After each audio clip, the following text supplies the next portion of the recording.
Assalamualaikum warahmatullahi wabarakatuh. Perkenalkan, nama saya Anisya Dinda Mawaddah, NIM 181400068 dari kelas SI 5G Universitas Bina Dharma Palembang, mata kuliah IT Security. Di sini saya akan menjelaskan tentang kasus keamanan kejahatan komputer. Yang pertama adalah latar belakang. Pengembangan teknologi komputer, telekomunikasi, dan informasi telah berkembang sangat pesat. Dengan meningkatnya pengetahuan masyarakat mengenai bidang ini, timbulnya penyalahgunaan dalam penggunaan teknologi komputer yang kemudian meningkat menjadi tindakan kejahatan di dunia maya atau dikenal sebagai cybercrime. Hal ini jelas juga mengganggu jalannya dunia bisnis di cyberspace, di mana banyak pengguna yang sangat dirugikan. Kejahatan komputer berhubungan dengan kode etik profesi karena masih dalam konteks profesi dalam bidang IT. Dalam penulisan ini, memaparkan beberapa istilah pelaku ataupun pengguna yang sering muncul dalam bidang ini. Di sini ada rumusan masalah. Di rumusan masalah ini kita akan membahas tentang kejahatan komputer, kejahatan hacker, cracker, spam, dan spyware. Adapun tujuannya untuk mengetahui dan memahami maksud dari kejahatan komputer dan memahami maksud kejahatan dari hacker, cracker, spammer, dan spyware. Kita akan membahas kejahatan dunia komputer. Kejahatan dunia komputer ada perbuatan melawan hukum yang dilakukan dengan memakai komputer sebagai alat atau komputer sebagai objek baik untuk memperoleh keuntungan ataupun tidak dengan merugikan pihak lain. Secara ringkas, kejahatan komputer didefinisikan sebagai perbuatan melawan hukum yang dilakukan dengan penggunaan teknologi komputer yang canggih. Wisnu Broto, 1999. Dalam prakteknya, kejahatan dunia maya dikelompokkan menjadi 6. Yang pertama ada illegal access atau akses tanpa izin ke sistem komputer, yaitu tanpa hak dan dengan sengaja mengakses secara tidak sah terhadap seluruh atau sebagian sistem komputer dengan maksud mendapatkan data komputer atau maksud-maksud tidak baik lainnya. Hacking merupakan salah satu jenis dari kejahatan yang sering terjadi.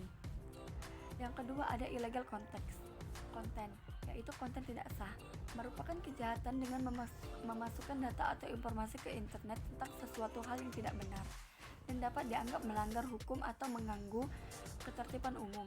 Yang ketiga ada data forgery atau pemalsuan data, merupakan kejahatan dengan memalsukan data pada dokumen-dokumen yang penting tersimpan sebagai scriptless dokumen melalui internet. Untuk kejahatan ini pada dokumen-dokumen dengan membuat seolah-olah tidak ada ketik pada akhirnya akan menguntungkan pelaku. Yang keempat ada spionage scriber atau mata-mata, merupakan kejahatan yang memanfaatkan jaringan internet untuk melakukan sasaran. Kejahatan ini biasanya ditunjukkan terhadap saingan bisnis yang dokumen ataupun data-data pentingnya tersimpan dalam suatu sistem yang bersifat komputerisasi. Yang kelima ada data theft atau mencuri data. Kegiatan ini memperoleh data komputer secara tidak sah, baik digunakan sendiri ataupun untuk diberikan kepada orang lain.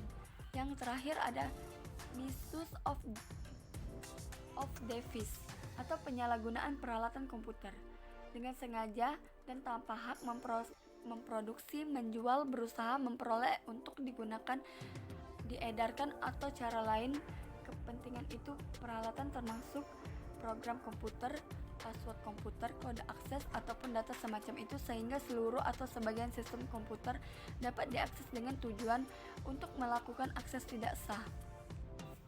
Di sini juga ada motif cybercrime. Yang pertama ada motif intelektual, yaitu kejahatan yang dilakukan hanya untuk kepuasan pribadi dan menunjukkan bahwa dirinya telah mampu untuk merekayasa dan mengimplementasikan bidang teknologi informasi. Yang kedua ada motif ekonomi, politik, dan kriminal, yaitu kejahatan yang dilakukan untuk keuntungan pribadi atau golongan tertentu yang berdampak pada kerugian secara ekonomi, politik, dan pihak lainnya. Di sini juga ada contoh-contoh cybercrime. Yang pertama ada spamming, pemalsuan kartu kredit, virus, dan lain-lainnya. Dan sekarang pengertian hacker. Hacker adalah sekelompok orang yang menggunakan keahliannya dalam hal komputer untuk melihat, menemukan, dan memperbaiki kelemahan sistem keamanan dalam sebuah komputer ataupun dalam sebuah software Ada juga yang bilang hacker adalah orang yang secara diam-diam mempelajari sistem yang biasanya sukar dimengerti untuk kemudian mengelolanya dan meng-share hasil uji coba yang dilakukannya. Ada beberapa tingkatan hacker, antara lain yang pertama ada elit, yaitu mengerti sistem luar dalam, sanggup mengkonfigurasi dan menyambungkan jaringan secara global, melakukan program setiap harinya efisien dan terampil menggunakan pengetahuan yang tepat, tidak menghancurkan data-data dan selalu mengikuti peraturan yang ada. Tingkat elit ini sering disebut sebagai suhu. Yang kedua ada semi elit, mempunyai kemampuan dan pengetahuan luas tentang komputer, tentang mengerti tentang sistem operasi. Kemampuan programnya cukup untuk mengubah program exploit. Yang ketiga ada develop KD, atau ya ini kebanyakan masih muda dan masih sekolah. Mereka membaca tentang metode hacking, caranya di berbagai kesempatan untuk mencoba beberapa sistem sampai akhirnya menggunakan graphic user interface atau dari Unix tanpa mampu menemukan lubang kelemahan baru di sistem operasi. Yang keempat ada CryptKiddie, yaitu kelompok hanya mempunyai pengetahuan teknis networking yang sangat minimal. Tidak lepas dari GUI, hacking dilakukan untuk Trojan menakuti dan menyusahkan hidup sebagai pengguna internet. Yang terakhir ada Lemmer. Kelompok ini hanya mempunyai pengalaman dan pengetahuan tapi ingin menjadi hackers, sehingga Lemmer sering disebut sebagai wannabe hackers. Penggunaan komputer mereka terutama untuk main game, tukar-menukar software, free ride, mencuri kartu kredit, melakukan hacking dengan menggunakan software Trojan, suka menyombongkan diri melalui IRC, channel, dan sebagainya.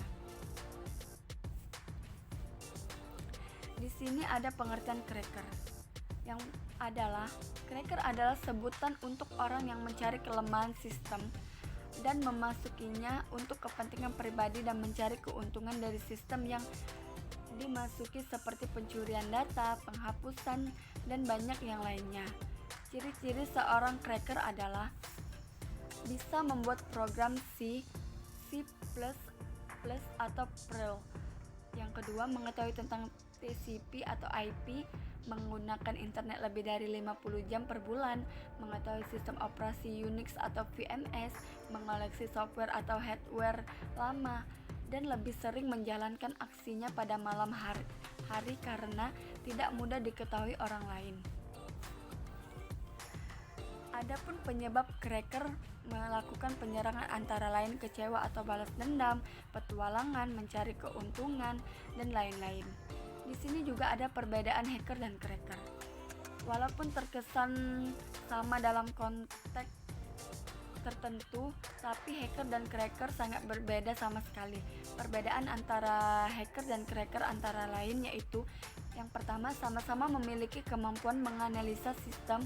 Hacker setelah mengetahui kelemahan yang dimiliki oleh sistem akan melaporkan ke pihak yang dianggap berkepentingan seperti vendor yang membuat sistem tersebut, sedangkan cracker bersifat destruktif, artinya cracker merusak pada sistem tersebut atau memanfaatkannya untuk meraih keuntungan sendiri. Yang kedua, hacker memiliki etika dan kreatif menciptakan program atau kemudahan untuk dipakai oleh orang banyak dan mau berbagi ilmu dengan siapa saja. Sedangkan cracker bersifat sembunyi-sembunyi dan tidak ingin diketahui oleh banyak orang. Mereka memiliki komunitas tersendiri dan cara berhubungan tersendiri dalam jaringan internet. Di sini ada spyware. Spyware adalah aplikasi yang membocorkan data, informasi, kebiasaan, atau perilaku pengguna dalam menggunakan komputer ke pihak luar tanpa kita sadari. Biasanya spyware masuk atau menginfeksi komputer karena mendownload konten dari internet atau menginstal program tertentu dari situs yang tidak jelas. Di sini ada tanda-tanda komputer terinfeksi spyware. Yang pertama ada kinerja komputer akan terasa lambat, terutama jika terhubung dengan internet. Yang kedua ada browser terkadang atau seringkali macet. saat kita membuka halaman web tertentu. Yang ketiga, alamat situs yang sudah diset secara default sering berubah. Dan yang terakhir, terkadang browser terbuka dengan sendirinya secara massal dan langsung mengakses situs tertentu. Adapun langkah-langkah menghindari spyware. Yang pertama, melakukan update atau patch pada software atau sistem operasi yang digunakan dari pembuatnya. Yang kedua, install anti-spyware dan melakukan update secara berkala. Yang ketiga, hati-hati terhadap situs yang memiliki instalasi program tertentu. Yang keempat, untuk penggunaan aplikasi gratisan, perhatikan review dari penggunaannya apakah terdapat spyware atau tidak. Dan yang terakhir, usahakan tidak menggunakan jaringan portable sharing. Dan yang terakhir ada spam. Pengertian spam adalah penyalahgunaan dalam pengirim berita elektronik untuk menampilkan berita, iklan, dan keperluan lainnya dengan mengakibatkan ketidaknyamanan bagi para pengguna web. Spammer adalah orang yang mengirimkan spam. Spammer biasanya menawarkan produk yang dijual atau informasi lainnya yang tidak berguna bagi penerimanya. Cara termudah untuk memasarkan suatu produk ke banyak orang adalah dengan cara mengirimkannya ke email. Adapun dampak spam. Yang pertama, terbuangnya waktu penerima spam untuk mengidentifikasi dan membuang spam tersebut. Yang kedua, ada bandwidth yang terbuang karena pemakaian spam, termasuk biaya yang digunakan untuk bandwidth tersebut. Yang ketiga, ada komputer korban kadang terkena virus atau trojan yang seringkali diikuti serta dalam spam. Yang keempat, ada cara pengulangan spam, yaitu memakai anti-spam, penggunaan program freeware. Terima kasih atas perhatiannya. Lebih dan kurang saya mohon maaf. Kepada Allah saya mohon ampun. Wassalamualaikum warahmatullahi wabarakatuh.